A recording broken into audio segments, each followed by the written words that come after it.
आशा करता हूं आप सब बहुत अच्छे होंगे। मेरा नाम है सिद्धांत अग्निहोत्री, स्टडी ग्लोस पे आपका बहुत बहुत स्वागत है।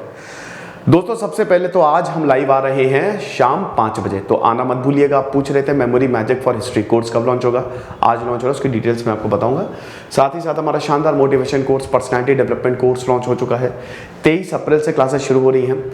सैटरडे संडे हफ्ते में 2 दिन लाइव क्लास होगी और आपकी प्रॉब्लम को लाइव सॉल्व करेंगे। बहुत कुछ, यकीन मानिए, जब ये प्रोग्राम आप पूरा करेंगे तो आप समझिए कि you will own your life. आप अपनी जिंदगी को ओन करने वाले हैं। मैं ऐसी टेक्निक्स बताने वाला हूं।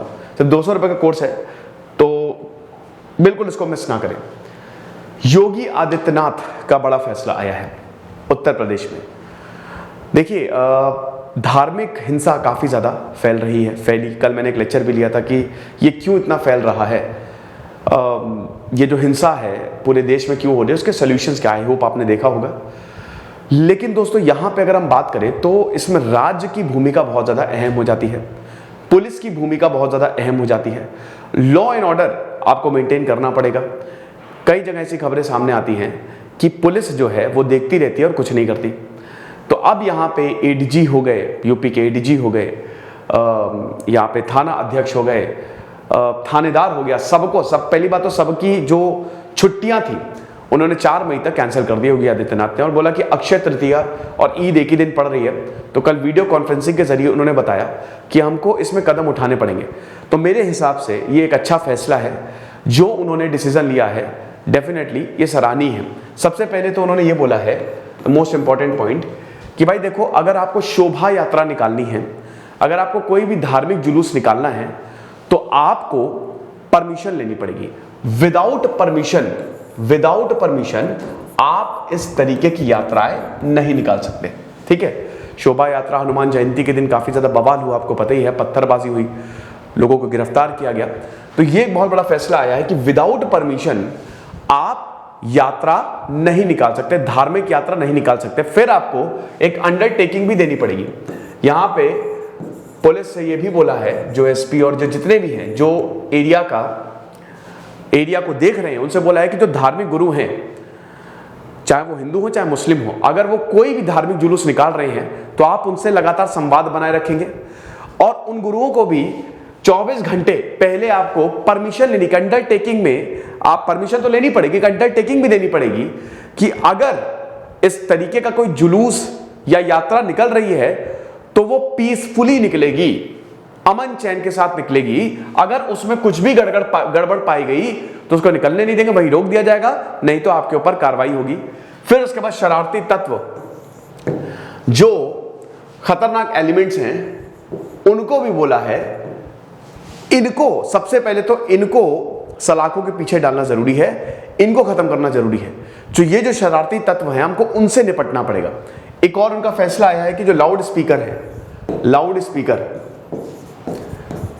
वो परिसर तक ही रहे, चाहे वो मंदिर के हो चाहे मस्जिद तक के हो, वो परिसर में ही रहे, उससे बाहर ना जाए आवाज। ठीक है, किसी को डिस्टर्ब ना हो, वो उसी परिसर तक ही रहे। देन उसके बाद अगर कोई भी कार्यक्रम होता है तो वो परिसर में ही हो। कोशिश ये करनी है, ये थोपा नहीं है, लेकिन बोला है कि कोशिश ये करनी है कि आप जो आम जनता है उनको कोई दिक्कत ना हो। कई बार ऐसा होता है ना, त्योहार में जैसे जुलूस निकलता है, यात्रा निकलती है, तो दिक्कत होती है, लेकिन आपको ये करना है कि इसमें कोई भी प्रॉब्लम आम जनता पे ना हो। सड़कों पे आप नहीं करें, आपको जो भी सेलिब्रेशन करना है वो आप अपने ही कंपाउंड में करें। तो ये कुछ फैसले हैं योगी आदित्यनाथ के जो कि अच्छे हैं। ठीक है, देखिए, जो चीज सही है वो सही है।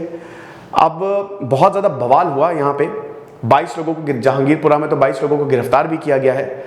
काफी दिक्कतें हुई भाई, वहां पे पुलिस वालों को गोली लगी है, बुक किया गया है, बहुत लोग गिरफ्तार हुए हैं। वो सही नहीं है। धार्मिक यात्रा में इस तरीके का उन्माद सही नहीं है और हमको शांति से रहना है। हिंदू हो मुस्लिम हो, उसे कोई फर्क नहीं पड़ता, हर किसी को अपना काम करना है। वही चीज़ है ना कि 100 में से 90 लोग तो अच्छे होते हैं, 10 लोग ही प्रॉब्लम करते हैं। तो आप ये समझिए कि हमको अच्छे से रहना है और इसके लिए सरकार की बहुत बड़ी जिम्मेदारी बनती है। और ये योगी आदित्यनाथ का एक अच्छा फैसला आया है। उन्होंने ये डिसीजंस दिए हैं और उन्होंने बोला है कि भाई ये चीज़ें आपको करनी पड़ेंगी। फिर सेकेंड पॉइंट जो है, ऐसा ही फैसला महाराष्ट्र में भी आया है। महाराष्ट्र में भी लाउड स्पीकर पे नकेल कसी गई है कि लाउड स्पीकर जो है वो मतलब आप कंपाउंड तक ही सीमित रखें। ओके, तो ये चीज़ है। अब बात यही है कि ये इतना ज़्यादा हो क्यों रहा है, आजकल आप देख ही रहे हैं। तो इसमें जो लीडर्स हैं ना, उनको आगे आना पड़ेगा, उनको आगे आना पड़ेगा, पब्लिक को समझाना पड़ेगा, अपील करनी पड़ेगी शांति की। लॉ एंड ऑर्डर और फेक न्यूज़ से, लॉ एंड ऑर्डर तो मेंटेन करना ही पड़ेगा, फिर फेक न्यूज़ से भी हमको दूर रहना पड़ेगा। सोशल मीडिया पे इस तरीके की न्यूज़ है वो आग की तरह फैलती है। तो कोई भी कम्युनिटी हो, हम साथ में नहीं रहेंगे तो साथ में मर जाएंगे, ठीक है। नफरत से बिल्कुल दूर जाना है। नफरत वाले भाषण अगर कोई भी दे रहा है तो उनसे एकदम दूर चले जाइए। वो खुद तो मरेंगे ही मरेंगे, आपको भी ले डूबेंगे। ओके, तो आपसी सौहार्द के साथ हमको रहना है। ये लेक्चर था। लाइव जरूर आइएगा शाम 5 बजे। खुश रहिए, पढ़ते रहिए। जैसे सिद्धांत अग्निहोत्री साइनिंग ऑफ।